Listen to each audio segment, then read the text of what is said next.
এই তো তোমাদের ওয়েব অধ্যায়ের পরীক্ষাটা কবে? পরশুদিন শুক্রবার। তো আমরা সিকিউ 5 পর্যন্ত এসেছিলাম। আমরা সিকিউ 5-এর পরগুলো দেখব এবং তারপর আমি বই খুলব। বোর্ডে আমি রেখেছি তপন স্যারের বই, আর এই যে হাতে রেখেছি ইসাক স্যারের বই। তো তোমাদের সাথে একটু বইটা আমরা যাব এবং দেখব যে আসলে বই পড়তে হয় কি করে, এটা দেখাবো। আমরা সেলু স্যারের বইও দেখাতাম, কিন্তু আমাদের সেলু স্যারের ছাত্র সেলু স্যারের বই আনেনি। কিন্তু মানে আমাদের সেলু স্যারের ছাত্র বইটা আনেনি, এইটা আমরা মেনে নিতে পারছি না। এই জন্য আমরা সেলু স্যারের বই দেখাবো না আর কি। তো না, এই অধ্যায়টা তপন স্যারের বই ভালো আছে, এই জন্য আমি তপন স্যারের বইটাই দেখাবো। ঠিক আছে? তো এই আগে আগে একটু পরীক্ষার রিমাইন্ডারটা দিয়ে দেওয়া দরকার। আগে একটু পরীক্ষা না দিলে সেকেন্ড ইয়ারে ঢুকতে দেবো না। শোনো, এইটা হোমওয়ার্ক ছিল। পরীক্ষার টাইম ছিল শুক্রবারে, দাঁড়া এখানে, শুক্রবারে 11:15 এবং শুক্রবারে সকাল 7:15। 11:15 এবং শুক্রবারে সকাল 7:15। তো মোটামুটি আজকে আমাদের এই অধ্যায় কমপ্লিটলি শেষ হচ্ছে। শুক্রবারে পরীক্ষা হচ্ছে। আমাদের বাদ আছে চ্যাপ্টার 7-এর প্রবাহীর অংশ। প্রবাহীর অংশের মধ্যে আছে পৃষ্ঠটান, পৃষ্ঠশক্তি, সান্দ্রতা এবং একটা বুদবুদ যখন বড় হয় ছোট হয় কখন তাপমাত্রা বাড়ে তাপমাত্রা কমে। এই 3টা টপিক, এই 3টা টপিক মোটামুটি 2টা ক্লাসে পড়া হয়ে যাওয়ার কথা। সেই হিসাবে শনিবার এবং সোমবার পড়লে আমাদের ফার্স্ট ইয়ার শেষ হয়ে যাওয়ার কথা। এবং বাই দিস প্ল্যান আগামী বুধবার থেকে আমাদের সেকেন্ড ইয়ারের ক্লাস শুরু হওয়ার কথা। ওকে? ছুটি তো থাকবেই, ঈদের ছুটি। তো ছুটি তো ঈদের ছুটি থাকবেই। আমি তো বুধবার থার্মোডাইনামিক্স পড়ানো শুরু করব না। আমি থার্মোডাইনামিক্স পড়ানো শুরু করব বা কারেন্ট ইলেকট্রিসিটি যেটাই পড়ানো শুরু করব তো ঈদের পরে। বাট ফার্স্ট ইয়ারে 5টা বেসিক ক্লাস দিয়েছিলাম। সেকেন্ড ইয়ারেও আমাদের একদিন তাপগতিবিদ্যার বেসিক লাগবে, একদিন ইলেকট্রিসিটির বেসিক লাগবে, একদিন ম্যাগনেটিজমের বেসিক লাগবে, একদিন আধুনিক পদার্থবিজ্ঞানের বেসিক লাগবে, একদিন অপটিক্সের বেসিক লাগবে। এই 5টা জিনিসের বেসিক এর জন্য 5টা ক্লাস আমাদের নেওয়াই লাগবে। তো মোটামুটি আমি ঠিক করেছি যে এই ক্লাসগুলো টানা হবে, মানে বুধবারেও আসা লাগবে, বৃহস্পতিবারেও আসা লাগবে, শনিবারেও আসা লাগবে, রবিবারেও আসা লাগবে। শুক্রবারে তো পরীক্ষা চ্যাপ্টার 7-এর বলাই আছে, তো টানা আসতে হবে। টাইমগুলো এই সকাল 10টা 4টায় থাকবে, কিন্তু শুধু বুধবারে আসলে হবে না, বৃহস্পতিবারেও আসতে হবে। আর মোটামুটি তারপরে আমরা ঈদের ছুটি দিব এবং ছুটি থেকে এসে আমাদের সেকেন্ড ইয়ার শুরু হবে। সাথে ফার্স্ট ইয়ারের কিছু মডেল টেস্টের রুটিনও আমি দিয়ে দিব। অল্প কিছু পরীক্ষা নিতে হবে, 4টা মতো। দাঁড়াও, ওয়েট করো এখানে। হ্যাঁ হ্যাঁ হ্যাঁ, 2 দিনই 10টা 10টা 4টা 4টা এরকম টাইম থাকবে আর কি। হ্যাঁ ঠিক আছে, 2 দিনই 10টা 10টা 4টা 4টা টাইম থাকবে। সেকেন্ড ইয়ারের বেসিক ক্লাস ওয়েবসাইটে নাই এবং এবারও থাকবে না। কারণ আমি সেকেন্ড ইয়ার যখন শুরু করি, তোরা যখন আসবি দেখবি এই রুমে আমি 30টা মতো টুল ঢুকাবো, তাও জায়গা হবে না। তাহলে ক্যামেরার জায়গা কোথায় হবে, বুঝিস নি? তো এই কারণে ঝুলাইলেও দেখতে পায় না, বসতে তাও দেখতে পায় না মানুষ। ওই যে ওখান থেকে মানে যখন চেপে বসে তখন আর দেখা যায় না। স্লাইড দেখতে পারবো, স্ক্রিন রেকর্ড করে কি লাভ তাইলে, তাই না? দরকার পরে নিতে বাবা বেসিক ক্লাস। ওটা তো বেসিক ক্লাস, তো মানে এটা আমি দেই, তাই না দিলেও হইতো, তাই না? কিন্তু তো খুব ইফেক্টিভ। 25 সালেই প্রথম দিয়েছিলাম, মানে আমি দেখেছি 24 পর্যন্ত সেকেন্ড ইয়ারে মানুষ মারাত্মক খারাপ করেছে। তো 25-এ তখন কি করলাম, আগে 6টা বেসিক ক্লাস নিলাম ওদের, যে আগে ওদেরকে জানায় যে অধ্যায়গুলোতে এগুলো এগুলো আছে। দিয়ে ওদেরও মাঝখানে কুরবানি ঈদ ছিল, তোমাদের রোজার ঈদ, ওদের কুরবানি ঈদ ছিল। দিয়ে 6টা বেসিক ক্লাস নিয়ে ওদের ছুটি দিয়ে দিলাম। দিয়ে তারপরে আমি ওদের কারেন্ট ইলেকট্রিসিটিতে পড়ানো শুরু করেছিলাম। তো 25-এর রেজাল্ট খুব ভালো হয়েছিল, মানে সেকেন্ড ইয়ারের রেজাল্ট 25-এর খুব ভালো। তো এই কারণে আর কি বেসিক ক্লাসটা নেওয়া লাগবে। তো তোমরা যারা আইডি কার্ড নাওনি আইডি কার্ডগুলো নিয়ে নিও। ছবি ছাড়া আইডি কার্ড দেওয়া হবে না, কোনো মূল্যেই দেওয়া হবে না। তো ছবি দেওয়া মাস্ট। আর আপনাদের তো দাঁড়ান, আপনারা এখানে আসেন, দুজনই উঠেন, এখানে দাঁড়ান, এখানে দাঁড়ান, হ্যাঁ ক্যামেরার দিকে তাকান, হ্যাঁ যান, যাবা যাবা। ওকে, মানে দেখো এর পরের ব্যাচ যখন দেখবে ক্লাসগুলা তখন ওরা দেখবে যে এরা লেট করে এসেছিল, সেরা অনুভূতি আর কি। ঠিক আছে, তো আমরা বইগুলো ওপেন করে ফেলি।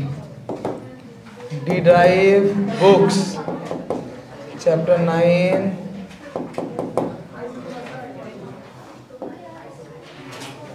ডাউনলোডস, এটা ছিল আমাদের নোট। ওকে, সবে আমরা বের করে ফেলেছি, বইও বের করেছি, নোটও বের করেছি। আগের দিন আমরা 5 নাম্বার সিকিউ পর্যন্ত পড়েছিলাম, 6 থেকে আসি।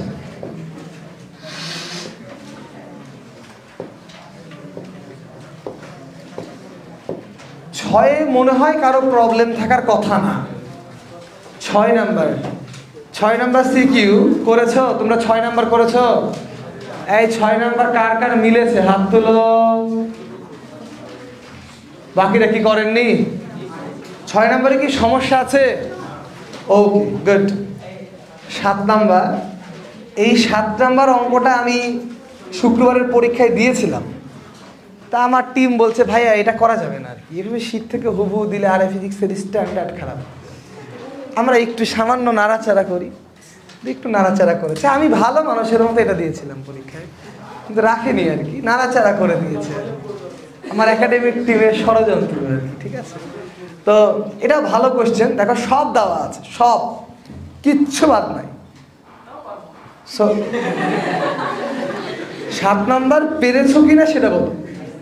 পেরেছো? 7 নাম্বার কারা কারা পেরেছো হাত তুলো।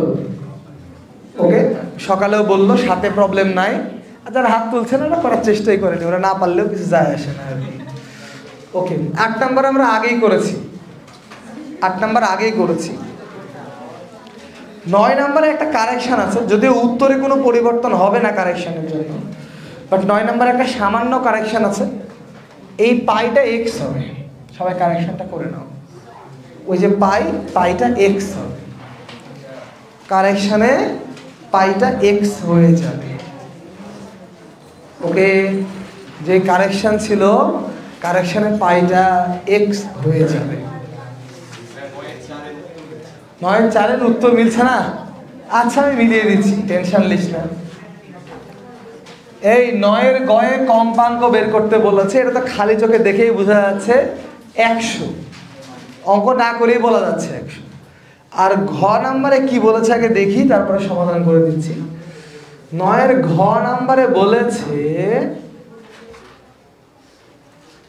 প্রতিফলনের পর রিতা ও মিতা উভয়ই কি সমান জোরালো শব্দ শুনতে পাবে? উদ্দীপকের আলোকে বিশ্লেষণ কর। দেখি মিতা কোথায় আছে আর রিতা কোথায় আছে, একটু দেখো তাইলেই হবে। হ্যাঁ এই যে আছে তো মিতা, রাঙা কই?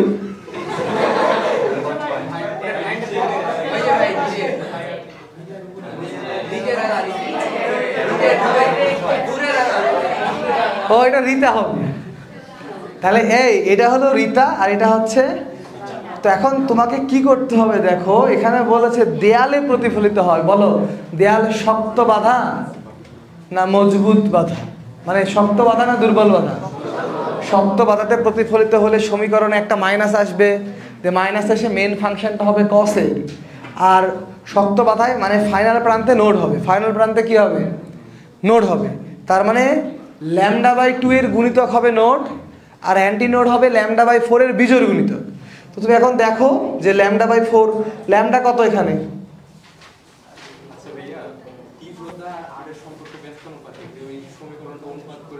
না, এখানে আর দিয়ে করলে হবে না তো। আর এর মান দিয়ে তো এখানে তোর তারের দৈর্ঘ্য দিয়ে বের করতে হবে যে অ্যান্টি নোড হবে না নোড হবে।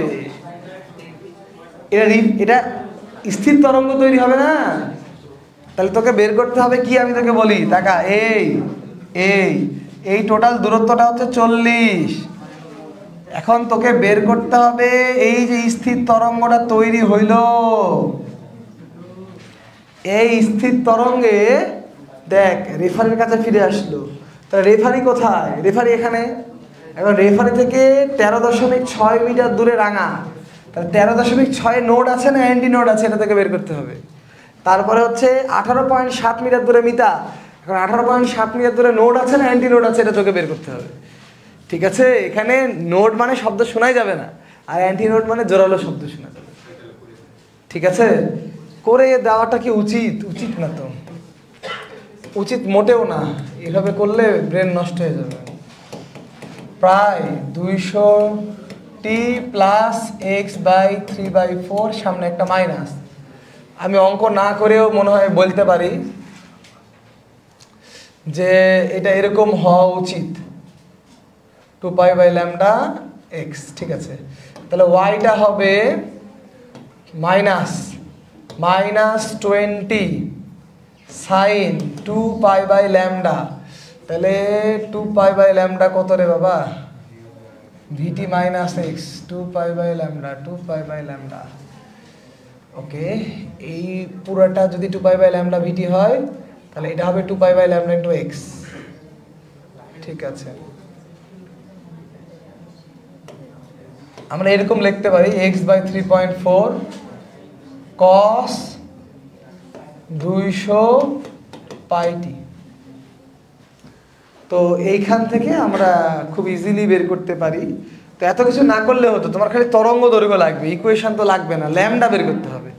সো ফ্রিকোয়েন্সি, দেখো এত নাটক না করে, ফ্রিকোয়েন্সি হচ্ছে 100 আর ভেলোসিটি হচ্ছে টি এর সহগকে এক্স এর সহগ দিয়ে ভাগ। টি এর সহগ হচ্ছে 200π আর এক্স এর সহগ হচ্ছে 3.4, তার মানে 1/3.4। তাহলে বলো তো ভেলোসিটির মান কত আসছে? 680। তাহলে ল্যামডা হচ্ছে v/f, তাহলে 6.8 মিটার। এই ল্যামডা কত? 6.8 মিটার। তাইলে নোডের সূত্র হচ্ছে n λ/2। এই নোডের সূত্র কত? n λ/2। তাহলে ভালো করে খেয়াল করো, λ/2 কত? 3.4। তো 6.8 নোডের সূত্র এটা না, n λ/2। এখন এই n λ/2, তো λ/2 এর মান বলছো 3/4। তোমরা এখানে ঠিকভাবে গুণ করলা তো? পাই থাকবে না কেন? থাকবে। 2136.280 কিসের মান এটা? ভি এর মান ঘাপলা করেছে না এরা, এটা বুঝতে পারছি আমি। পাই থাকবে না কেন? এই যে এটা 2136 হবে, এটা 2136 আর 2136কে ভাগ হলো 100 দিয়ে, তাহলে এইটা হবে 21.36। এটা হবে ল্যামডা। তো 21.36 এটাকে 2 দিয়ে ভাগ করো, তাহলে 10.8, আরো 2 দিয়ে ভাগ করো, 5.34।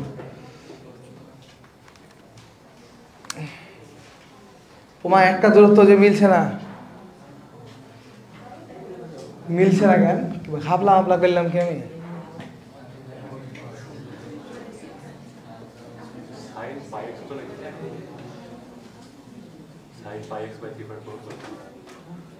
কেন পাই এক্স কেন হবে? এখানে তো পাইকে এক্স করে দিলাম না।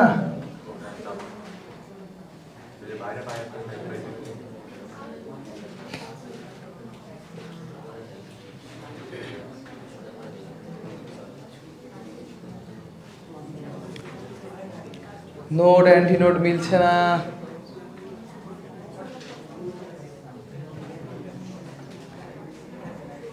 দাঁড়াও, 2π যদি আমি কমন নিতাম তাহলে হয়তো এখানে 100t, কিন্তু এই 3.4ও তো নিতে ছিল, তাহলে এখানে আসলে মনে হয় 3.14 দিতে গিয়ে মনে হয় ঘাপলা করেছে। 14 হলে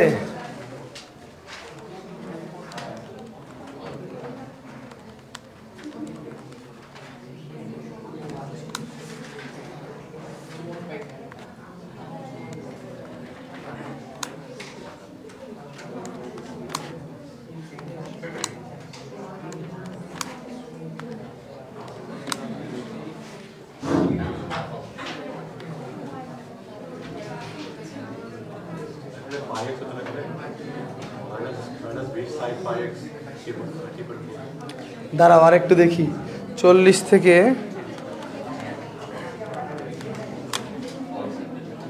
pi টা বলে চলে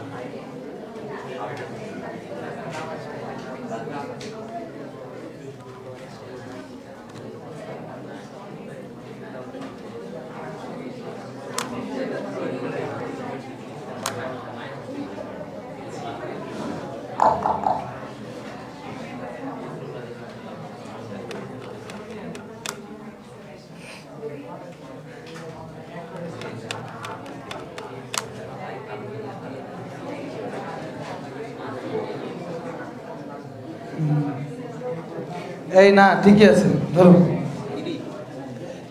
এই পর্যন্ত তো আমরা ল্যামডা পেলাম। ওকে, এখন শোনো, বিষয় হচ্ছে দূরত্বটা কাউন্ট হবে কোথ থেকে? এই প্রতিফলক থেকে না। তো এখন রেফারি থেকে যদি দূরত্ব হয় 13.6, তাহলে প্রতিফলক থেকে দূরত্ব হবে 26.4। রেফারি থেকে যদি দূরত্ব হয় 18.7, তাহলে প্রতিফলক থেকে দূরত্ব হবে 21.3। তাহলে দেখো ল্যামডার মান 21.3 এসছে। তো ল্যামডার মান 21.3 মানে কি? 2 ইন্টু λ/2। হ্যাঁ কি না? ল্যামডার মান এটা, তার মানে ল্যামডার মান এটা, তার মানে 2 দিয়ে গুণ করলে হবে। অর্থাৎ এই যে মিতা, এই মিতার জায়গায় নোট পাওয়া যাবে। কি পাওয়া যাবে? নোট পাওয়া যাবে। আর তুমি যদি ল্যামডাকে 4 দিয়ে ভাগ করো, তাহলে λ/4 পাবা। λ/4 দেখো 5 পয়েন্ট সামথিং। এই λ/4 কে 5 দিয়ে গুণ করলে 26.4 আসবে। 5 মানে কি? 2n - 1 into λ/4।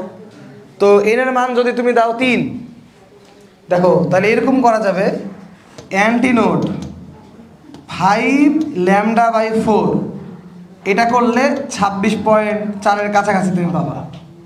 হ্যাঁ, ওই 26 পয়েন্ট সামথিং পাবা। তাহলে এখন বিষয়টা কি দাঁড়ালো যে রাঙার কাছে হবে অ্যান্টিনোড আর মিতার কাছে হবে নোড। তাহলে দেখো রাঙা কিন্তু দেওয়াল থেকে বেশি দূরে আছে, রিতা কিন্তু দেওয়ালের কাছে আছে, কিন্তু তাও রিতা শুনতে পাবে না, আর রাঙা জোরে শুনতে পাবে। এটা স্থির তরঙ্গের কেরামতি, ঠিক আছে? ওই তীব্রতা দিয়ে করলে হবে না। তাই এখানে কোশ্চেনে তাহলে উত্তর কি হচ্ছে? রাঙা ভালো শুনতে পাবে আর মিতা শুনতে পাবে না। দেখা যাক উত্তরে কি আছে। তাই দেখি তো কি আছে। মিতা অধিক জোরে শুনতে পাবে না, এটা উল্টা হবে আর কি। ঠিক আছে, এখানে মনে হয় গাঞ্জাখরের মতো যে ওর স্টাইলে করে ফেলেছিল উত্তরটা। কেন কেন না? ব্যস্তানুপাতিক হলে তো দূরত্ব তো দেয়াল থেকে নিতে হবে, তাই এই কারণে মানে ডবল ভুল করে তোর কারণে উত্তর ঠিক চলে এসছে। মানে দূরত্ব নিতে হবে দেয়াল থেকে, প্রতিফলিত শব্দ কোত্থেকে সৃষ্টি হয়? দেয়াল থেকে। সিস্টেমটা ভুল হয়েছে, স্থির তরঙ্গ দিয়ে করতে হবে এটা, ঠিক আছে? এই স্টাইলটা বুঝতে পারলা তো? ওকে, এরপর 10 10 10-এ একটা সামান্য প্রবলেম আছে তো, কি বলো তো?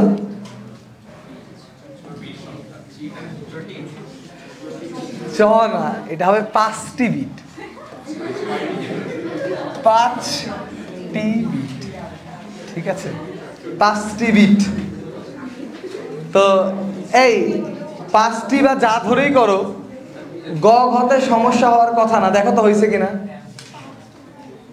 10 নাম্বার কারা কারা পেরেছো একটু হাত তুলো তো। 10 নাম্বার কারা কারা পারোনি একটু হাত তুলো। আজকে ছিল হোমওয়ার্ক চেক করা উচিত ছিল, আমার ভুল হয়ে গেছে।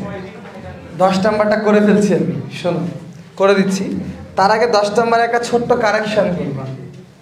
এই স্লাইডটাতে একটু কারেকশন করবা, মানে এটা তো আমি তোমাদেরকে যখন মানে টানাতার করাইনি, ওই মোমেন্টে আমি তোমাদেরকে বিটের অঙ্ক করিয়েছিলাম, যে বিট বাড়বে কমবে, এটা আমি ওই সময় করিয়েছিলাম।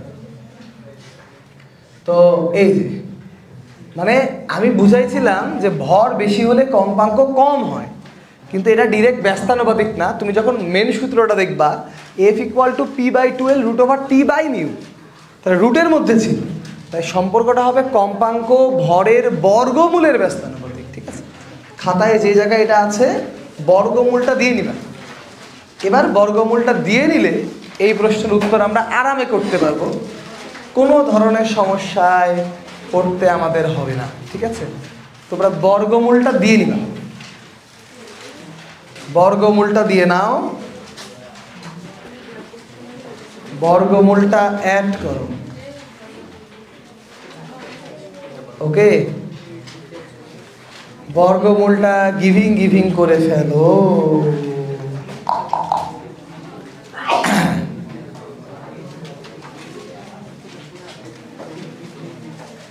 ওকে, এবার দেখো আমরা অঙ্কটা করি। এই এখানে আমরা এই চটিকে কয়টি বানালাম? 5টি। তো এখানে বলেছে দেখো তীব্রতা I দেওয়া আছে, বিস্তার A দেওয়া আছে, 100 কত এটা 161, ফ্রিকোয়েন্সি দেওয়া আছে, মাধ্যমের ঘনত্ব রো দেওয়া আছে, শব্দের বেগ দেওয়া আছে। তো প্রথমে বলেছে বি সুরশলাকা 250 কম্পনে কত দূরত্ব অতিক্রম করবে? অতিক্রান্ত দূরত্ব হচ্ছে 250 × ল্যামডা। এখন ল্যামডা পাবো কি করে? Lambda = 250 v/f। ভি তো প্রশ্নে আছে, এফ পাবো কোত্থেকে? এফ বের করতে হবে তীব্রতা থেকে। দেখো প্রশ্নের তীব্রতা I = 2π² ρ v/f² a², সব আছে, তাহলে এফ বের হয়ে আসবে না? আসবে। তাহলে এফ বের করে বসিয়ে দাও, এস চলে আসবে। যারা পারোনি সবাই করে উত্তর বলো, তারপরে ঘ নাম্বারে যাব। সবাই করে উত্তর বলো। ক্লাসরুমে বসে বসে ঘুমালে পরীক্ষার হলেও বসে বসে ঘুমাতেই হবে। আইডিয়াল গ্যাসের যে ভয়াবহ অবস্থা, দিব আইডিয়াল গ্যাসের খাতার মার্ক বাড়িতে পাঠালে বাড়ি থেকে বেরো করে দিতে পারি তোদেরকে।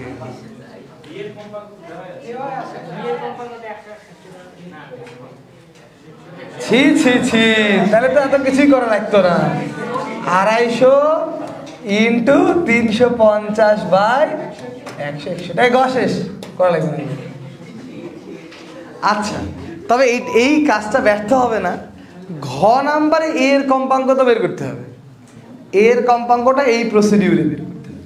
তো এর কম্পাঙ্কটা এই প্রসিডিউর থেকে বের করো। এর কম্পাঙ্ক বের করো 170.9, মানে এফ এর মান আসবে 171 হার্টজ। কত?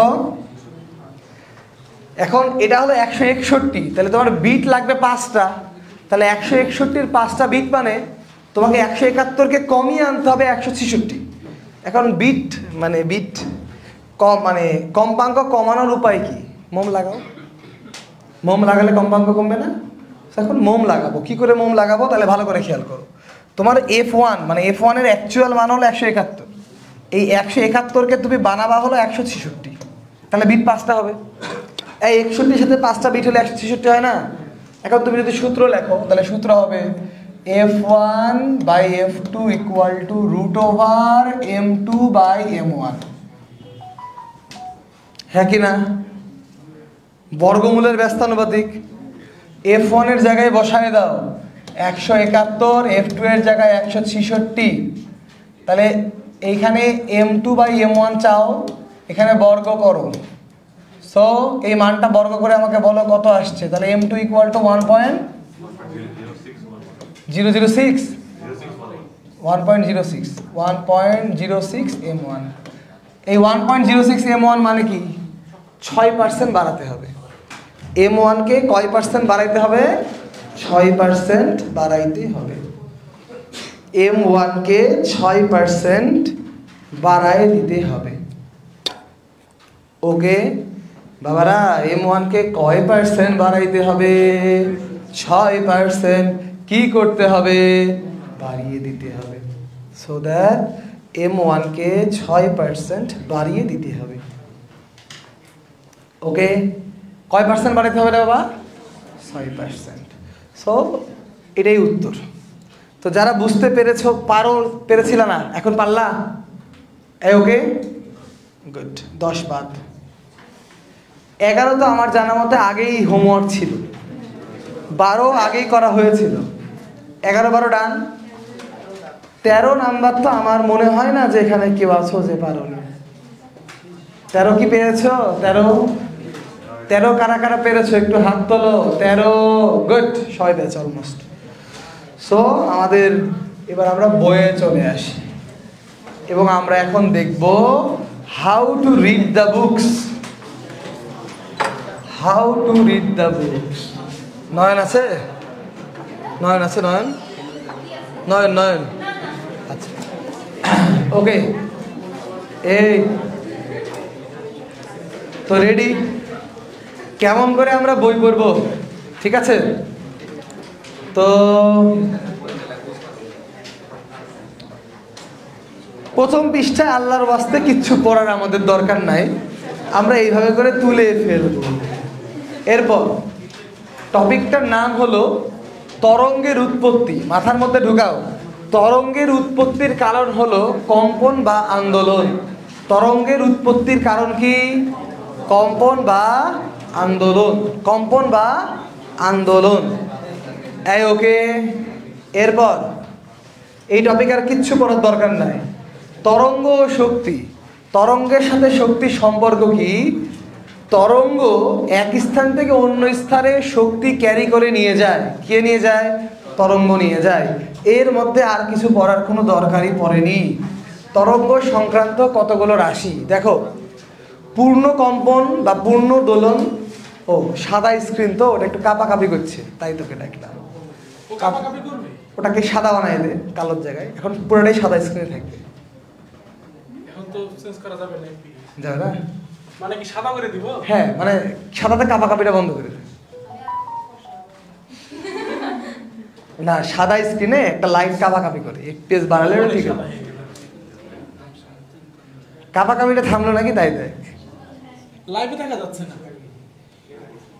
ঠিক আছে, কাঁপাকাঁপি থামলেই হলো। তুই একটু লাইভে চেক কর যে কাঁপাকাঁপিটা থামলো কিনা। কাঁপছে তো স্ক্রিন। তো এফপিএস এর কারণে, ওটা এফপিএসটা ঠিক করে দিলেই হবে। তো এটা আমরা জানি, পর্যায়কালও আমরা জানি, কম্পাঙ্কও আমরা জানি। তাহলে এগুলো আমরা আবার নতুন করে কি পড়ব? আবার টাইম ইকুয়াল টু 1 এটাও জানি, অ্যাম্পলিটিউডও জানি, দশা মানে কোণ এটাও জানি, তরঙ্গ দৈর্ঘ্যও জানি, তরঙ্গের বেগও জানি, কৌণিক কম্পাঙ্কও জানি। এই জিনিসটা আমরা জানি না। তরঙ্গ মুখ কি? এই তোমার মুখ আছে না, ঠিক তেমনই করে তরঙ্গেরও মুখ আছে। তরঙ্গেরও লেখা পুরো সাদা হয়ে গেছে।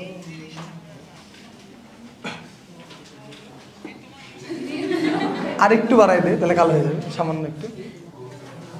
আচ্ছা শোনো, এখন তরঙ্গ মুখ। তো এই তরঙ্গমুখ কনসেপ্টটা আমাদের পরিপূর্ণভাবে ক্লিয়ার হবে। তরঙ্গমুখ কনসেপ্টটা আমাদের পরিপূর্ণভাবে ক্লিয়ার হবে সেকেন্ড পার্টের চ্যাপ্টার 9 ভৌত আলোক বিজ্ঞান। তা আমি এখন একটু সহজ করে বলতে পারি, শোনো। তুমি মুখ দিয়ে খাবার গ্রহণ করো, কিছু কিছু প্রাণী আবার আছে ওরা মুখ দিয়ে ডিম পারে। হ্যাঁ, জানো না? অনেক মাছ মুখ দিয়ে ডিম পারে, অনেক প্রজাতির মাছ আছে। আবার অনেকগুলা পোকা আছে ওরা মুখ দিয়ে ডিম পারে। তো তরঙ্গের মুখ মানে এক ধরনের সঞ্চার পথ। এখন কেমন ধরনের সঞ্চার পথ একটু ভালো করে বোঝাইতে গেলে ধরো বিষয়টা এরকম, এই হলো আমাদের একটা তরঙ্গ, হ্যাঁ কি না? এই তরঙ্গের মধ্যে কি সমদশা সম্পন্ন অনেকগুলা বিন্দু আছে না? আমি যদি কয়েকটা বিন্দুকে চিহ্নিত করি, লাইক এই এই ধরো এ বি সি, আমাকে বলো তো এই এ বি সি এই বিন্দুগুলার দশা পার্থক্য আছে? এই বিন্দুগুলা কি সমদশা সম্পন্ন না? তো এই তোমরা 2-3টা বিন্দু নিয়ে কি সঞ্চার পথ গঠন করা শিখেছো না সরলরেখা অধ্যায়ে? ঠিক তেমনই করে এখানে এবিসিও 3টা বিন্দু না? তো এই 3টা বিন্দু নিয়ে একটা সঞ্চার পথের সমীকরণ বের করা সম্ভব না? একটা সঞ্চার পথ বের করা সম্ভব না? তো এই এ বি সি এই বিন্দুগুলোকে নিয়ে যদি আমরা একটা সঞ্চার পথ গঠন করি, ওই সঞ্চার পথটাকে আমরা বলবো তরঙ্গ মুখ। কেন তরঙ্গ মুখ বলবো? তরঙ্গ মুখের মধ্যে যদি কোটিটা বিন্দুও থাকে, তাহলে ওই কোটিটা বিন্দুর দশা হতে হবে সমান। তরঙ্গ মুখের ওপর যদি কোটিটা বিন্দু থাকে, তাহলে ওই কোটিটা বিন্দুর দশা হতে হবে কেমন? সমান। অর্থাৎ তরঙ্গ মুখের মধ্যে কোনো বিন্দুগুলার মধ্যে দশা পার্থক্য থাকা যাবে না, দশা পার্থক্য থাকা যাবে না। ঠিক তেমনই করে খালি একটাই তরঙ্গ মুখ সম্ভব এরকম না, একটা তরঙ্গের চলার পথে কোটি কোটি কোটি তরঙ্গ মুখ থাকতে পারে। যেমন ধরো এবিসি গেল, কেন এটাকে যদি আমি ডি বিন্দু বলি, এটাকে যদি আমরা ই বিন্দু বলি, তাহলে এই ডি আর ই বিন্দুর কি দশা একই না? দেখো দশা এক বিশ্বাস না করতে পারলে আমি বোঝাচ্ছি। এ থেকে বি কি একটা তরঙ্গ দৈর্ঘ্য পণ না?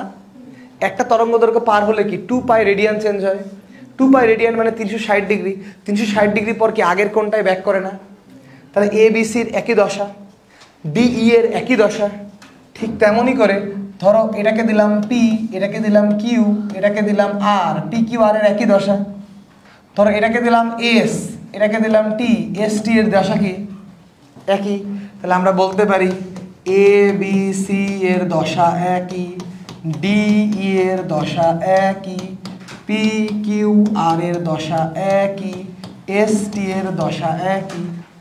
এই সমদশা সম্পন্ন কণাগুলোকে নিয়ে, অর্থাৎ এবিসিকে নিয়ে যে সঞ্চার পথ বানাবো ওটা একটা তরঙ্গমুখ, ডিইকে নিয়ে যেটা বানাবো ওটা আরেকটা তরঙ্গমুখ, পি কিউ আরকে নিয়ে যেটা বানাবো ওটা আরেকটা তরঙ্গমুখ, এসটিকে নিয়ে যেটা বানাবো ওটা আরেকটা তরঙ্গমুখ। তরঙ্গমুখ পড়ার উদ্দেশ্য কি জানো? একটা তরঙ্গমুখের উপর যতগুলো বিন্দু থাকবে এরা প্রত্যেকটা বিন্দু প্রজননক্ষম, মানে এই বিন্দুগুলো নতুন তরঙ্গ রিজেনারেট করতে পারে। এই রিজেনারেট আমরা এখন পড়বো না, এটা ভৌত আলোক বিজ্ঞানে গিয়ে পড়বো। এখন এইটুকুটা খালি মনে রাখো, তরঙ্গমুখের মধ্যে যতগুলো বিন্দু থাকবে সবগুলা বিন্দুর দশা সেম, অর্থাৎ দশা পার্থক্য শূন্য। তরঙ্গ মুখের ওপর যতগুলা বিন্দু থাকবে সবার দশা সেম, অর্থাৎ দশা পার্থক্য কেমন? শূন্য। আমি কি কথা বোঝাইতে পেরেছি? এই কথা ওকে, হ্যাঁ কি না? ওকে, গুড। সো তরঙ্গ মুখটা কিন্তু আমি তোমাদের বুঝিয়ে দিলাম। এরপরে তরঙ্গ বেগ, কম্পাঙ্ক আর তরঙ্গ দৈর্ঘ্যের মধ্যে সম্পর্ক V equal to F lambda. কারো কিছু বোঝার আছে? এরপরে সুন্দর করে আমরা তুলব তরঙ্গের প্রকার ভেদ আর লম্বিক, ট্রান্সভার্স, লঙ্গিচুডিনাল। বুঝাইছি? সুন্দর করে তুললাম। এই পৃষ্ঠাটা ডবল হয়েছে আর কি। বল তরঙ্গমুখের জন্য, তরঙ্গমুখ গোলীয় হতে পারে, সমতলীয় হতে পারে, ওটারই একটা ছবি আছে। যখন আমরা পরবর্তীতে হাইগেনের নীতির জন্য পড়বো তখন ওটা জানবো। এখন তুই ওখানে দেখ হাইগেনের নীতি আছে, তো তুই এখন এতটুকুটা খালি মাথার মধ্যে রাখ, তরঙ্গমুখ মানে যতগুলা বিন্দু থাকবে সবগুলা বিন্দুর দশা একই বা কোণ একই, দশা পার্থক্য শূন্য। ঠিক আছে, দ্যাটস এনাফ। হাইগেন নামটা খুঁজে পাওনি? আছেই স্যারের বই হাইগেন নাম। হাইগেন তরঙ্গ তত্ত্ব প্রবর্তন করেছে, আছে। যাই হোক, না খুঁজলে হবে, সমস্যা নাই। আরে বেটা, চাচার বই যে আমার সামনেও আছে, যে আছে, টেনশন নিস না। চাচার বই আমার মতো হইতে হবে তোমাদের বেলা। কেমন বই তোমাদের? আচ্ছা শোনো, এইটা হলো কম্পনের অভিমুখ, আর এটা তরঙ্গের সঞ্চারের অভিমুখ 90 ডিগ্রি, এই জন্য এর নাম হলো আর তরঙ্গ। আর সংকোচন প্রসারণ একই দিকে, তাই এর নাম কি? লম্বিক তরঙ্গ। গুড। তোমাদের মনে আছে না, এরকম ছবি দিয়ে আমরা লম্বিক বুঝিয়েছিলাম, আর এরকম করে আর বুঝিয়েছিলাম। ওকে, অগ্রগামী তরঙ্গ সম্পর্কে কিচ্ছু পড়া লাগবে না, খালি ওই যে আমরা যে সমীকরণগুলো পড়েছিলাম 2π/λ VT-x ω-t-del, এই সবগুলাই কিসের সমীকরণ? অগ্রগামী তরঙ্গের সমীকরণ। গুড, এগুলা দেখতে হবে না। এবার তরঙ্গের উপরিপাতন, আমি 3টা কথা বলেছিলাম, বীজগাণিতিক যোগফল, ত্রিকোণমিতিক যোগফল, ভেক্টর যোগফল। এখানে খালি একটা বলেছে, ভেক্টর সমষ্টির সমান। কি এর সমষ্টি? ভেক্টরের সমষ্টি। গুড। তো এইখানে কি করেছে দেখো, এরা গাঁজাখড়ি কাজ করেছে। এখানে স্থির তরঙ্গে এরকম ছবি আমরাও এঁকেছি। তো এই ছবিটা দেখে চিত্রটা এখানে এমন করে বানাইছে যেটা বদ্ধ প্রান্তে প্রতিফলন। চিত্র বানাইছে বদ্ধ প্রান্তের প্রতিফলন, আর ইকুয়েশন কি করছে দেখো, ইকুয়েশন করছে এটা y1 এটা y2। এটা কি বদ্ধ প্রান্তে প্রতিফলন? এটা মুক্ত প্রান্তে প্রতিফলন না। চিত্র করছে বদ্ধ প্রান্তের, আর ইকুয়েশন দিছে মুক্ত প্রান্তের, দিয়ে মুক্ত প্রান্তের ইকুয়েশন বানাইছে। মুক্ত প্রান্তের ইকুয়েশন তো এরকমই, যে কসের সাথে এক্স আর সাইনের সাথে ভিটি। তারপর তো যেহেতু এটা মুক্ত প্রান্তে প্রতিফলন ধরে করা, মুক্ত প্রান্তে প্রতিফলন মানে শুরু হবে কোথায়? λ/2 থেকে, আর নোটগুলো হবে 2n-1 λ/4। তাই আছে দেখো, নোটগুলা এটা সুস্পন্দ বিন্দু। সো সুস্পন্দ বিন্দুতে আছে λ/4, কই গেল? সুস্পন্দ বিন্দু আছে λ/2, আর নিষ্পন্দ বিন্দু আছে যে λ/4 এর বিজোড় গুণিতক। ওকে, আমি 2n-n দিয়েছিলাম, এখানে 2n+n, তাহলে কি আমি ভুল পড়াইলাম? -n ও বিজোড় সংখ্যা, +n ও বিজোড় সংখ্যা। Very good. মুক্ত কম্পন, পরবশ কম্পন। মুক্ত মানে নিজে নিজে কাঁপা, পরবশ মানে আরেকজন কাঁপবে, ওর কম্পনে আমি কম্পিত হব। Very good. আর অনুনাদ কি? যখন দুইটার কম্পাঙ্ক কি হবে? মিলে যাবে, রেজোন্যান্স। ভেরি গুড, সুন্দর জিনিস। শব্দের তীব্রতা, এখান থেকে অনেক কিছু মুখস্থ জিনিস আছে, যার জন্যই আর কি, যার জন্যই বইটা আসলে খোলানো। তো তরঙ্গের তীব্রতা, এই সাব টপিকে যদি আমরা আসি, I=P/A, এর সুন্দর করে আমরা মান বসাইছি, ভাল লাগছে। Very good. এরপর একক আমরা জানি ওয়াট/মিটার স্কয়ার। Very good. এই সূত্রের প্রমাণটা আমরা করেছি, এই সূত্র প্রমাণ করে তো এই পর্যন্ত আসছিলাম নাকি? হ্যাঁ, তো এই সূত্র মুখস্থ আমরা করছি। এখন ওখান থেকেই লিখছি যে বিস্তারের বর্গের সমানুপাতিক, আকার বড় হলে অবশ্যই বাড়বে, তাই না? বড় বড় সাউন্ড বক্স থেকে বেশি বেশি শব্দ, ছোট ছোট সাউন্ড বক্স থেকে কম কম শব্দ।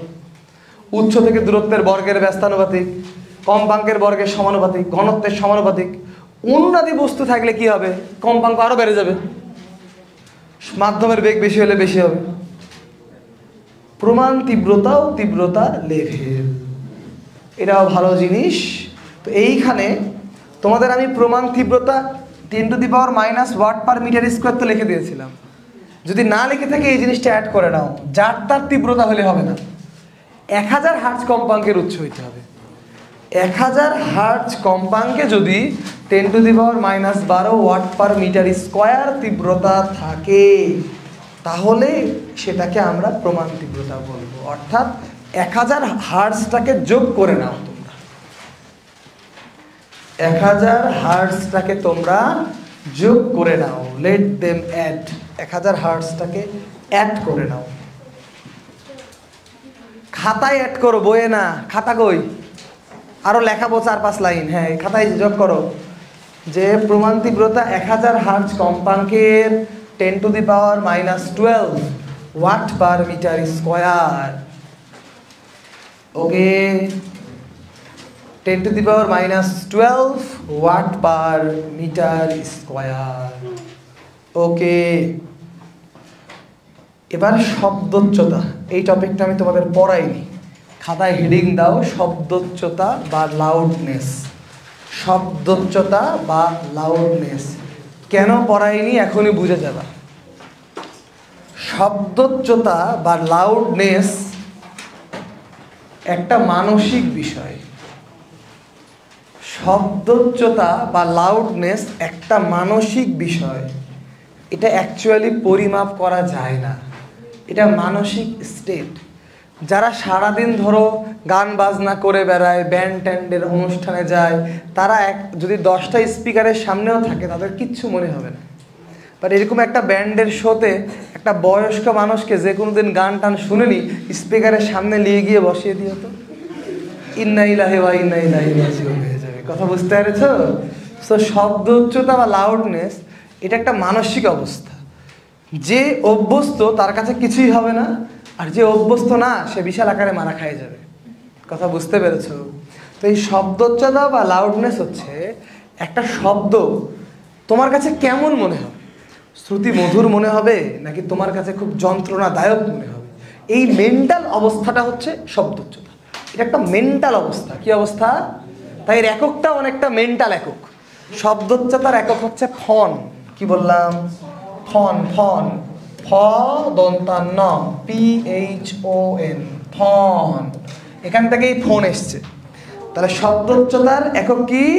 ফন। আর একটু পরে আমরা সনও পড়ব। তো শব্দোচ্চতার একক কি? ফন। ফন। তাহলে এটা একটা মানসিক অবস্থা, এটাকে জেনারেলি বের করা যায় না। কিছু পাগল বিজ্ঞানী থাকে, ওরা এইসব মানসিক জিনিস বের করতে চেষ্টা করতে পারে। তো আমাদের এখানে একদল পাগল বিজ্ঞানী আছে। এই পাগল বিজ্ঞানীর নাম হলো বিজ্ঞানী ওয়েবার এবং ফেচনার। এই ওয়েবার এবং ফেচনার ইনারা শব্দোচ্চতা শব্দের তীব্রতার লগারিদমের সমানুপাতিক, মানে শব্দোচ্চতা শব্দের তীব্রতা লেভেলের সমানুপাতিক, এরকম একটা কনসেপ্ট দিয়েছে। শব্দোচ্চতা শব্দের তীব্রতা লেভেলের সমানুপাতিক। তীব্রতা লেভেল মানে কি? Logarithmic scale. তাহলে এই ওয়েবার ফেচনারের সূত্রটা বইয়ে লিখে নাও, এই লাইনটা খাতায় লিখে নাও, খাতায় লিখে নাও।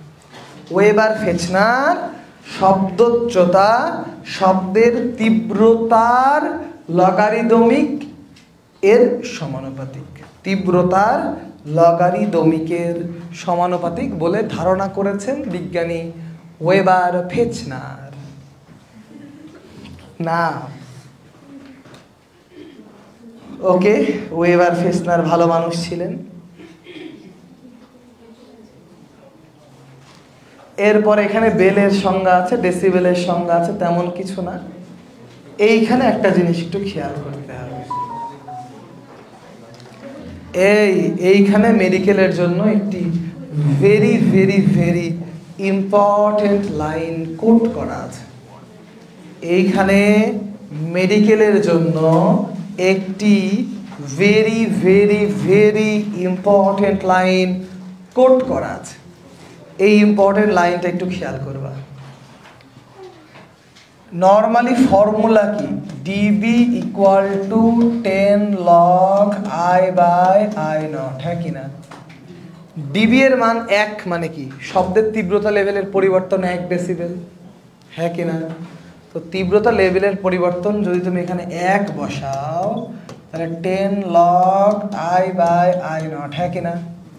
তাহলে 0.1 equal to log I/I0. That means I/I0 equal to 10 to the power 0.1. That means I equal to 1.26 I0. 1.26 I0 এর মানে কি জানো? আগে I0 ছিল, এখন বেড়ে হয়ে গেল কত? 1.26। তাহলে বাড়লো কত? 26%। তাই এই লাইনটা খাতার মধ্যে তুলতে হবে। তীব্রতা 26% পরিবর্তনে তীব্রতা লেভেলের পরিবর্তন হয় 1 ডেসিবেল। এটা মেডিকেলের জন্য ভেরি ইম্পর্টেন্ট একটা লাইন। তীব্রতা 26% পরিবর্তনে তীব্রতা লেভেল পরিবর্তন হয় 1 ডেসিবেল। তীব্রতা 26% পরিবর্তনে তীব্রতা লেভেলের পরিবর্তন হয় 1 ডেসিবেল। তীব্রতা 26% পরিবর্তনে তীব্রতা লেভেলের পরিবর্তন হয় কত? 1 ডেসিবেল। গুড।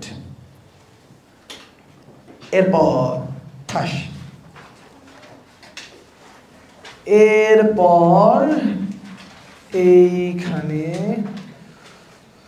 এখান থেকে এই ছকটা মেডিকেল কোচিংয়ের ভাই আপুরা মুখস্থ করায়। তো মেডিকেল কোচিংয়ের ভাই আপুরা পাগল হতে পারে, আমি অতটা পাগল না, আমি অত কিছু মুখস্থ করাবো না। পরীক্ষায় যতটুকুটা এসছে এখন পর্যন্ত খালি ওইটুকুটা বলি। তবে এই ছকটা মুখস্থ করা গাঞ্জাখড়ি ছাড়া কিছুই না। তাহলে আমি এখন তোমাদের গাঞ্জাখড়ি কাজ করাচ্ছি। শোনো, পরীক্ষায় এসছে ক্লাসরুমের তীব্রতা লেভেল কত? তাহলে উত্তর হচ্ছে ক্লাসরুমের তীব্রতা লেভেল 50। এখন একটা কথা বলি তোমাকে, ক্লাসরুমের তীব্রতা লেভেল কত এটা যদি কোনো টিচার পরীক্ষার হলে দেয়, ও একটা গরু। কারণ কি, একজনের ক্লাসরুমে 5 জন ছাত্রও থাকতে পারে, 200 জন ছাত্রও থাকতে পারে। 2 ক্লাসরুমের তীব্রতা লেভেল কোনোদিন একই হবে? তাহলে এটা মাপা ছাগলা মুছারা কিছু না। তাহলে এখন বিষয়টা হচ্ছে, তাও পরীক্ষায় এসেছিল, মুখস্থ রাখবা। 19 সালে রাজশাহী বোর্ডে কী করেছে শোনো, রাজশাহী বোর্ডের কোয়েশ্চেন আরও শয়তানের শয়তান। ওরা উদ্দীপকে ডেটা দিয়ে দিয়েছে, দিয়ে প্রশ্ন করেছে ক্লাসরুমের তীব্রতা লেভেল কত। প্রথম অপশানেই 50, সবাই 50 মেরে দিয়েছে। কিন্তু উদ্দীপকে ডেটা ফেললে দেখা যাচ্ছে তীব্রতা লেভেল 40। মারা ডান, মানে ওরা আই দিয়ে দিয়েছে। তাহলে আই দিয়ে দিলে তো 10 log I by I naught, আরও ক্লিয়ার কাট উত্তর। কিন্তু মনে করো মানুষ তো মুখস্থ করে গেছে, মেডিকেলের ভাইয়ারা মুখস্থ করে, চার মারা। ঠিক আছে, তো তাও আমরা 3টা মুখস্থ করবো। কি কি শোনো, শ্রাব্যতার প্রাথমিক সীমা শুরু হচ্ছে 0 ডেসিবেল থেকে, পাতার মর্মর ধরি হচ্ছে 20 ডেসিবেল, শ্রেণীকক্ষ হচ্ছে 50 ডেসিবেল, আর শ্রুতি যন্ত্রণা হচ্ছে 120 ডেসিবেল। এই 4টা মনে রাখবো। শুরু 0-তে, যন্ত্রণা 120-এ, পাতার মর্মর ধরি 20-এ, আর শ্রেণীকক্ষ হলো 50। শ্রেণীকক্ষ হলো 50।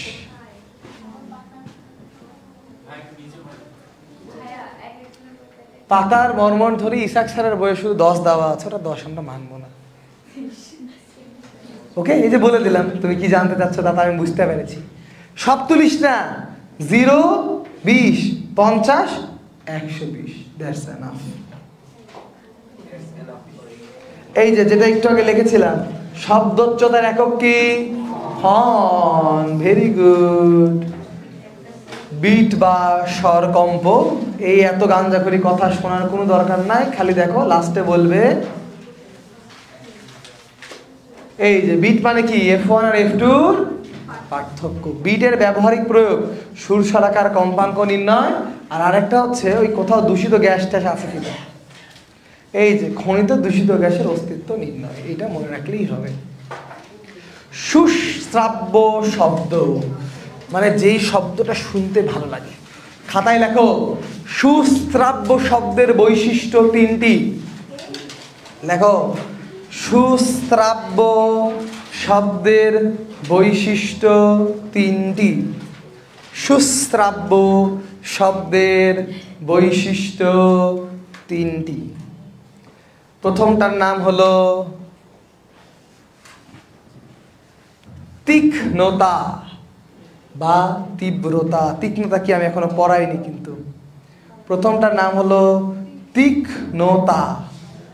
তীক্ষ্ণতার ইংলিশ হলো পিচ। তীক্ষ্ণতা, তীক্ষ্ণতার ইংলিশ হচ্ছে পিচ। শব্দোচ্চতা ও তীব্রতা, শব্দোচ্চতা ও তীব্রতা, আর লাস্টেরটা হচ্ছে গুণ বা জাতি। তাহলে প্রথমটার নাম হলো শব্দোচ্চতা ও তীব্রতা। শব্দোচ্চতা ও তীব্রতা। তারপরেরটা হলো তীক্ষ্ণতা, যার ইংলিশ হলো পিচ। ইংলিশ কি?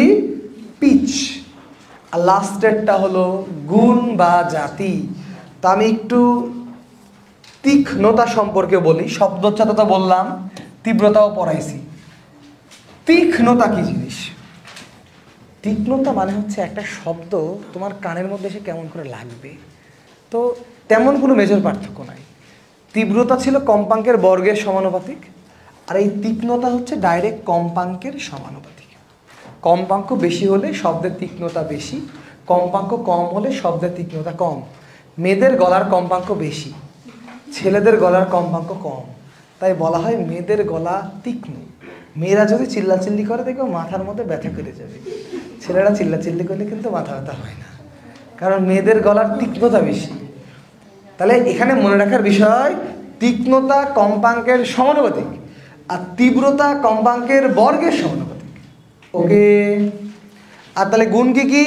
শব্দোচ্চতা ও তীব্রতা, তীক্ষ্ণতা, আর একটা কি গুণ বা জাতি। তাহলে বাদ থাকলো গুণ বা জাতি কি জিনিস? শোনো, মনে করো দুইটা শব্দ আছে যার তীব্রতাও সেম, তীক্ষ্ণতাও সেম, লাউডনেসও সেম, কিন্তু গান করছে দুইজন মানুষ। তাহলে এর উপরেও কি পার্থক্য করা যাবে না? এই মানে সব কিছু বাকি দুইটা জিনিস সেম হলে যার উপরে ভিত্তি করে আমরা পার্থক্যটা করব তার নাম হলো গুণ বা জাতি। ঠিক আছে, মানে তীব্রতা তীক্ষ্ণতা দুইটা যদি শব্দের আলাদা করা যায়, মানে একই তীব্রতার জিনিস একই তীক্ষ্ণতার জিনিসকে যা দ্বারা আলাদা করা যায় তার নাম গুণ বা জাতি। গুণ বা জাতি, ধরো যা দিয়ে বিভিন্ন গায়কের গলা আলাদা করা যায়, ভয়েস আইডেন্টিফিকেশন করা যায়, সেইটা। এবার হারমোনিক এবং স্বরগ্রাম, মিউজিক্যাল স্টেট পড়বো। একটু খেয়াল করো, ইংলিশ গলা লিখবা। আগের দিনের খাতায় সুর আর স্বর ছিল। সুরের ইংলিশ হলো টোন, স্বরের ইংলিশ হলো নোট। সুরের ইংলিশ হলো টোন, স্বরের ইংলিশ কি? নোট। Note, note, NOT। সুরের ইংলিশ হলো টোন, স্বরের ইংলিশ হলো নোট। গুড। অনেকগুলো থাকবে, তার মধ্যে সব থেকে ছোটটাকে বলা হবে মূল সুর বা ফান্ডামেন্টাল নোট, আর বাকিগুলোকে বলা হবে উপসুর। উপসুরকে আবার সাবটোন মনে করো না, ওভারটোন। উপসুরের ইংলিশ কি? ওভারটোন, মানে ওর থেকে বড় না, তাই এখানে নাম এসছে ওভারটোন। কি নাম? ওভারটোন। গুড। এখানে একটা ক্যাচাল আছে। ক্যাচালটা কি? সকল হারমোনিকই উপসুর, কিন্তু সকল উপসুর হারমোনিক না। এটা তো ভালো কথা। ক্যাচালটা কোথায় বাঁধাইছে দেখো, সকল বইয়েই আছে ক্যাচালটা। এটা মূল সুর, ভেরি গুড। এইটা হলো অষ্টক, কিন্তু এটাকে আবার বলছে দ্বিতীয় হারমোনিক। এটা দ্বিতীয় হারমোনিক হলে এটা প্রথম হারমোনিক, তাহলে এটা প্রথম হারমোনিক, কিন্তু এটা কি উপসুর? তাহলে সকল হারমোনিক উপসুর হলে কি করে? তাই এগুলা জিনিসকে এতটা মারামারি করার দরকার নাই। প্রশ্ন যেভাবে আসবে আগে বুঝবা টিচার কি বোঝানোর চেষ্টা করেছে, তারপরে উত্তর করবে। ঠিক আছে, বেশি মারামারি করা যাবে না, কারণ মারামারি করলে মারা। সুর বিরাম মানে কি? ভাগ, ভাগ, কম্পাঙ্কের ভাগ। গুড। এরপর এই ছকটা পুরোটা মুখস্থ করলে কেমন লাগবে? তো পুরোটা এখান থেকে লাগে না, দুইটা জিনিস মুখস্থ করবো। অষ্টক হচ্ছে 2:1 আর অর্ধ সুর হচ্ছে 16:15। সেমিটোন, এই দুইটা মুখস্থ করবা, তাহলেই হবে। খাতায় লিখে নাও। অষ্টক হলো 2:1 আর অর্ধ সুর বা সেমিটোন হচ্ছে 16:15। 2:1 এবং 16:15। ওকে, বইয়ে না দাগায় খাতায় লেখো। ফিজিক্সে বই পড়ার অভ্যাস থাকে না মানুষের, তাই খাতাটাকে স্বয়ং সম্পূর্ণ করো।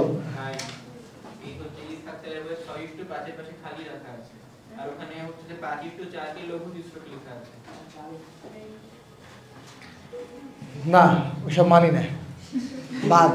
এটা ঠিক আছে, এটা ফ্রেশ।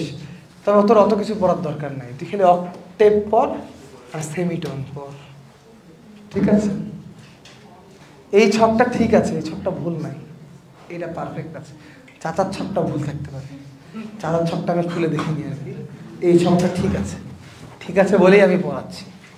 ঠিক আছে, তো তোর তাও অতগুলো মনে রাখার দরকার নাই, তুই খালি অষ্টক আর সেমিটোন মুখস্থ কর। ওকে,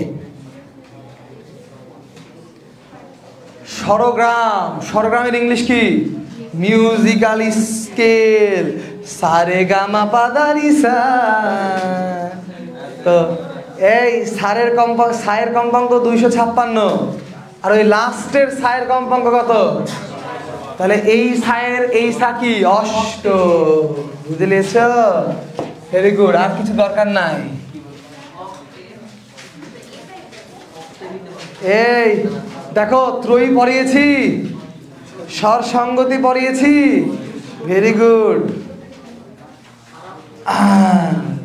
সলো, ওহো, মেলোডি, আহা হা, অর্কেস্ট্রা, আহা হা।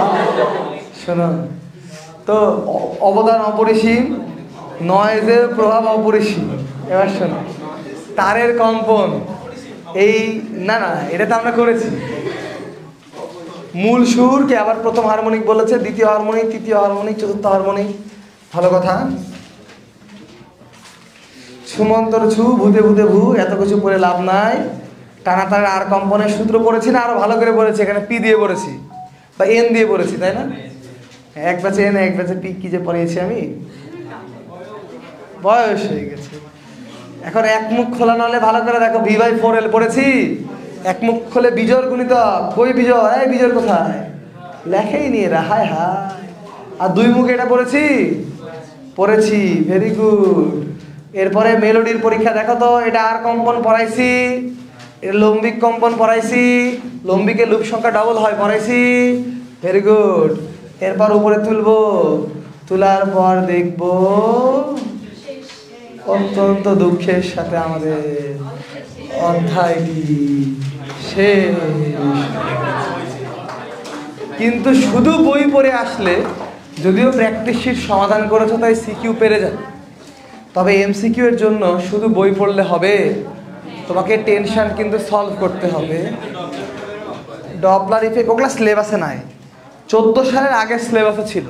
দেখবা বিভিন্ন মাধ্যমে শব্দের বেগ, আর্দ্র বায়ুতে শব্দের বেগ, তারপরে ইয়ংয়ের গুণাঙ্কের উপর শব্দের বেগ, ডপলার ইফেক্ট, এগুলো 14 সালের আগে ছিল। কিন্তু আমি সব কোশ্চেনে দিয়েছি তাই রেখে দিয়েছি। এটা 7 নম্বর অধ্যায়ে আমরা পড়বো, একই পদার্থের অণুগুলোর মধ্যে আকর্ষণ বল। ধর অক্সিজেনের 2টা অণু, সংশক্তি।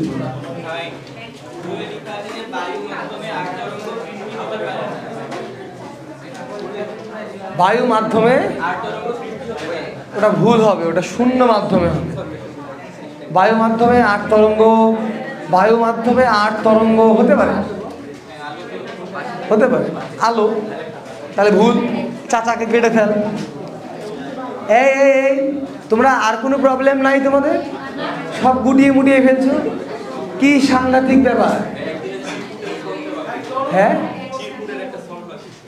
কোনটা, আজকেরটা?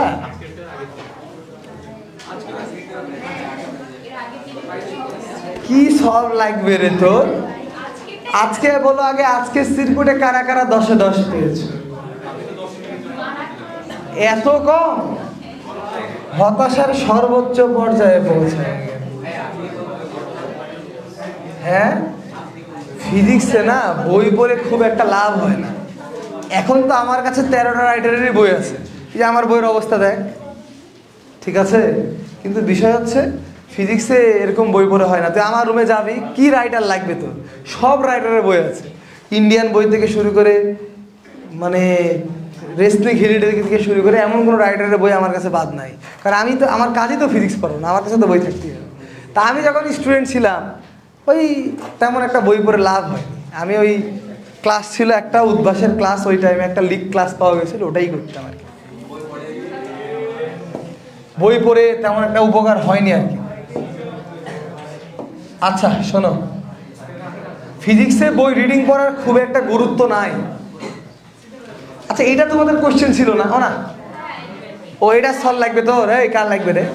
কি লাগবে এটার, ঘোড়ার আন্ডা?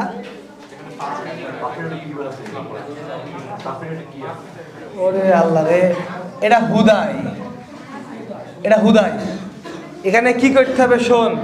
প্রথমে ফ্রিকোয়েন্সি বের করতে হবে, 1/2 × 2 √T/μ। ফ্রিকোয়েন্সি বের করলি কত? গুড। এরপর আই বের করতে হবে, 2π² ρV² এটা হবে আই। এই কি বের হলো? আই বের করলি। আই বের করার পর dB = 10 log I/I। শেষ। এটা ইতিহাসের one of the easiest math ছিল, মারা খাওয়ানোর জন্য উদ্দেশ্যে সাকসেসফুল। আজকেরটা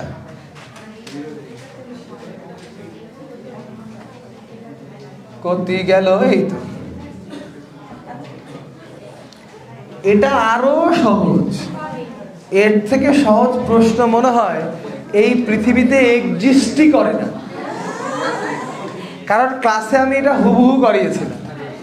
তো এখানে বিষয়টা কি, এটা তো একমুখ খোলা নল না, তাহলে এখানে পানির প্রথম দৈর্ঘ্যটা হবে এল, তাহলে প্রথম কম্পাঙ্ক V equal to 600 equal to F equal to 600 equal to V by 4L। এখান থেকে এল এর মান 14 পয়েন্ট কত সেন্টিমিটার জেনে আসবে, 14.58 সেন্টিমিটার হচ্ছে ফাঁকা জায়গার দৈর্ঘ্য। তাহলে পানির হাইট কত, 185.42 সেন্টিমিটার।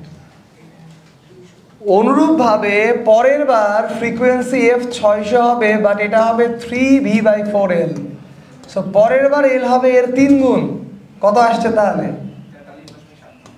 43.75 সেন্টিমিটার। তাহলে পরের জন্য H2 হবে 0.25 সেন্টিমিটার। একবার অ্যাকুরেট উত্তর। ক্লাসে তো এটা করিয়েই পরীক্ষা দিলাম, সবারই 10 পাওয়া উচিত ছিল। যারা মারা খেয়েছো তারা বাড়িতে পড়াশোনা করছো না, তাদের বিয়ে শাদী দিয়ে দিতে হবে। কি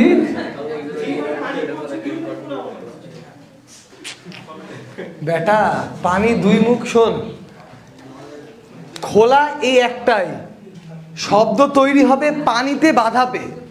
তাহলে উপরের মুখটা খোলা আর নিচে আছে পানি, তাহলে শব্দ রিফ্লেক্ট করবে কোথায়, পানিতে। তাহলে মুখ খোলা হলো কয়টা, তোর মনে হওয়া নিয়ে তো হবে না জিনিসটা। কি অসম্ভব, সব পানি বের হয়ে যাওয়ার পর হতে পারে। কিসের পরীক্ষা? অবশ্যই। এই পর্যন্ত ওকে।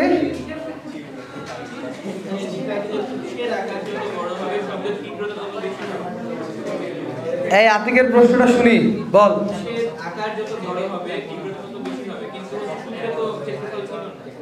সূত্রে কোনো আকারই ছিল না, ঠিক আছে, সূত্রে কোনো আকারই ছিল না। এটা তো ক্ষেত্রফল না, এটা আকার।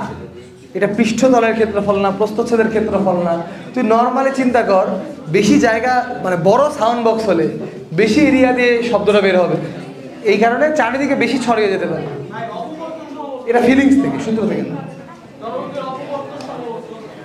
এই দেখ, একটা ভালো কথা এসছে, অপবর্তন, সমাবর্তন, ব্যতিচার। উপরিপাতনের আরেকটা নাম হলো ব্যতিচার। শব্দের জন্য আমরা স্থির তরঙ্গ হিসেবে যেটা পড়লাম, আলোর জন্য ওটাকেই বলা হয় ব্যতিচার। স্থির তরঙ্গের তৈরি হয় নোড আর অ্যান্টিনোড, তাহলে আলোর জন্য এটাকে তৈরি হয় অ্যান্টিনোড মানে উজ্জ্বল, আর নোড মানে হচ্ছে অন্ধকার। মানে যদি শব্দের জায়গায় আমরা দুইটা আলো নিয়ে এক্সপেরিমেন্ট করতাম, তাহলে দেয়ালে আলো অন্ধকার, আলো অন্ধকার, আলো অন্ধকার এরকম পট্টি তৈরি হতো, এটার নাম ব্যতিচার। এখন অপবর্তন কি জিনিস? অপবর্তন মানে, এগুলা পুরো একটা অধ্যায় আছে ভৌত আলোক বিজ্ঞান নাম।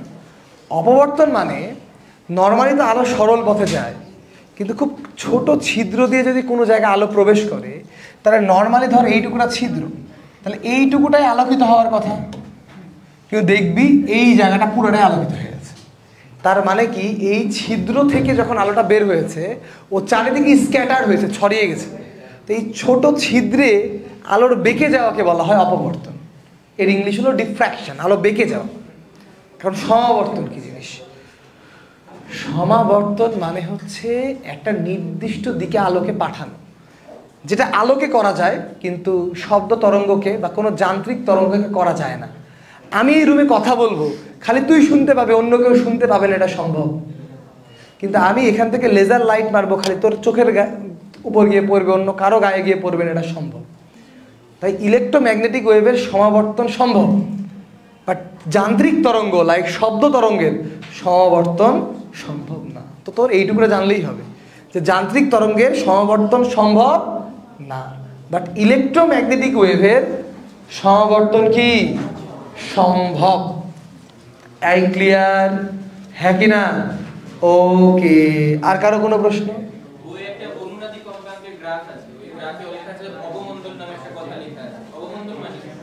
কমে যাওয়া, হঠাৎ করে অনেক বাড়ার পরে কমে যাওয়াটাই অবমন্দন। আর কিছু? এইসব ফাউল শব্দ পড়া লাগে না। অবমন্দন। এই আর কিছু নাই? শোনো, তোমরা কিন্তু এনার্জি আর টেনশন পড়োনি। এনার্জি আর টেনশন না পড়লে কিন্তু যাই করো পরীক্ষায় মারা অবধারিত। টেনশন পড়বা। সকালের ব্যাচ আমাকে টেনশনের অনেকগুলো প্রবলেম দেখিয়েছিল, তোমরা তো দেখাইলে না, তোমরা কিন্তু মারা খাবা। পরীক্ষা কবে?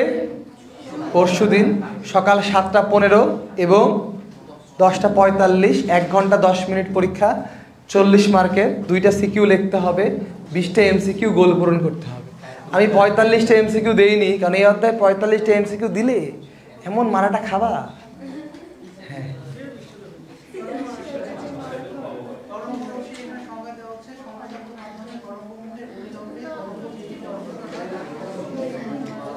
হ্যাঁ, দাঁড়া, ও তরঙ্গের সংজ্ঞা বললো একটু শুনি, বল।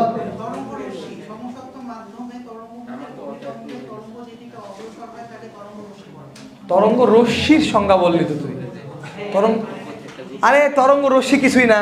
তরঙ্গ যেদিকে যায় না, তরঙ্গের অভিমুখ, তরঙ্গ বরাবর যে কোনো একটা স্পর্শক টানবি, ওটাই তরঙ্গ রশ্মি। এটা কোনো কামের জিনিস না, জীবনে আসবে না, যা। তরঙ্গ রশ্মি মানে ওই তরঙ্গ যাওয়ার অভিমুখটা, কোনো কামের জিনিস না। এই আর কিছু? ওকে, সো এর মাধ্যমে আমরা শেষ পর্যন্ত বলে দিতে পারি এই অধ্যায়টার দাবি। সো তাহলে তোমরা চিরকুট দিও না কেন?